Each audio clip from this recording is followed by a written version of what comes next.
Hello everyone! Today I'm going to demonstrate how to bake gluten-free banana bread muffins. Gluten is a protein found in wheat, barley, and rye. This protein is difficult to digest for those with celiac disease or a gluten intolerance. Gluten-free baked goods often turn out a bit denser than their wheat flour counterparts. For this reason, I'm going to make gluten-free banana bread muffins instead of a loaf, because the loaf can have a tendency to collapse a little bit due to that dense nature. You can also make smaller loaves to prevent this collapse. For the most part, our ingredients remain the same. There are two exceptions. You will need gluten-free all-purpose flour and xanthan gum.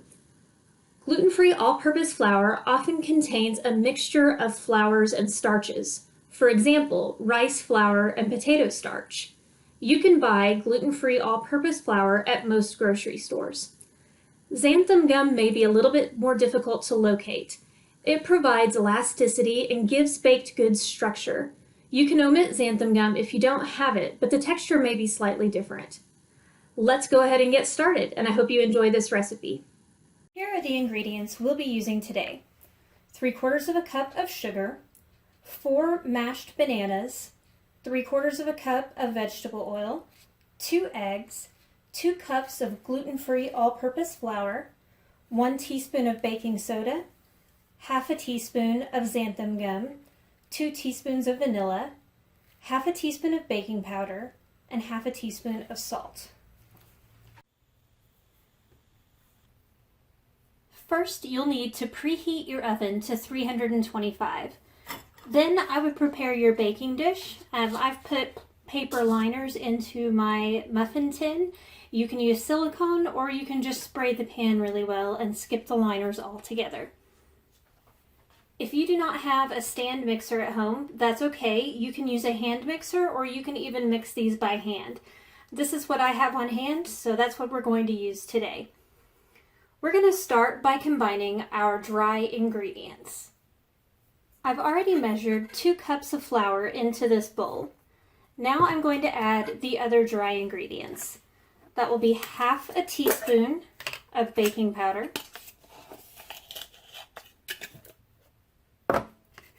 1/2 teaspoon of xanthan gum,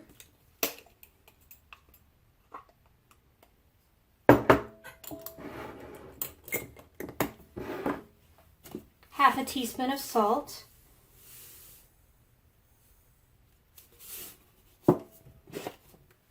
and 1 teaspoon of baking soda.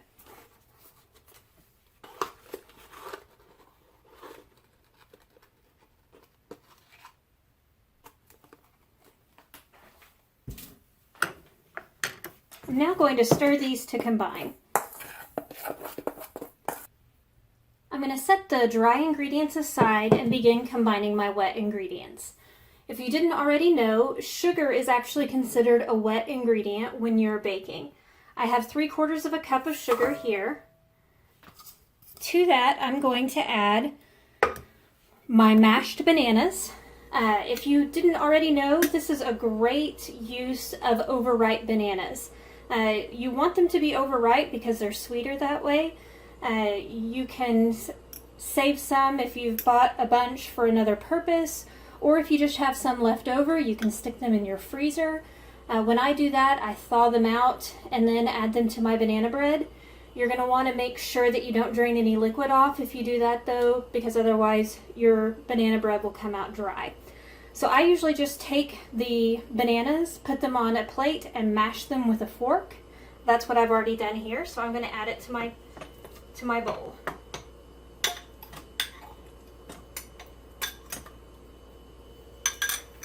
The next ingredient we want to add is our oil. Now we use 3/4 cup of oil, so I'm just going to use the same cup I used for the sugar.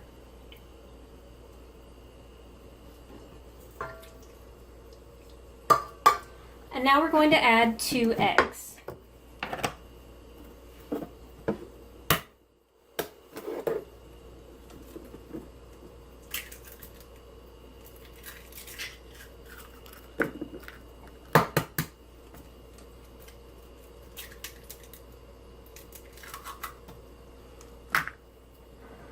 I'm going to turn my mixer on low and let it get started combining.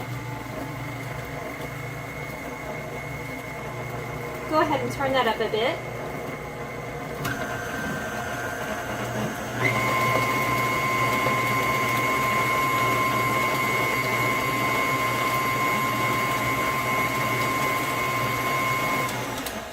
So basically all we wanted to do was combine all our ingredients.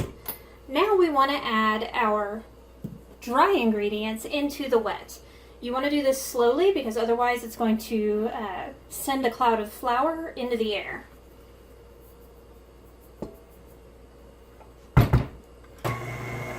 I also recommend doing this part on low. I always recommend stopping partway through and scraping down the sides of your bowl. There may be ingredients that haven't mixed in fully. So let's give that one more mix.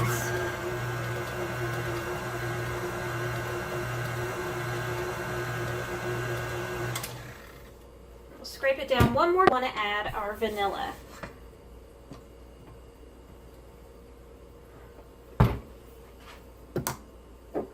Now, the recipe says 2 teaspoons. I generally just eyeball this part.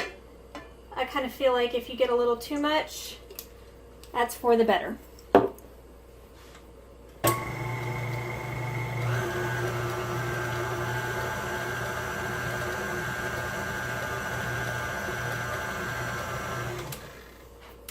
That really is all there is to it. Next, we just need to put this into the baking cups and then put it into the oven. I generally use a measuring cup to fill my muffin tins. You should be able to see them now. They're about 2/3 to 3/4 full. They're now ready to pop into the oven. I've already preheated my oven to 325 degrees. Okay, I just pulled these out of the oven. They look pretty good. They're nice and golden brown. I'm gonna insert a toothpick and make sure that it comes out clean. It did, so these are perfect. I hope you guys enjoy this recipe.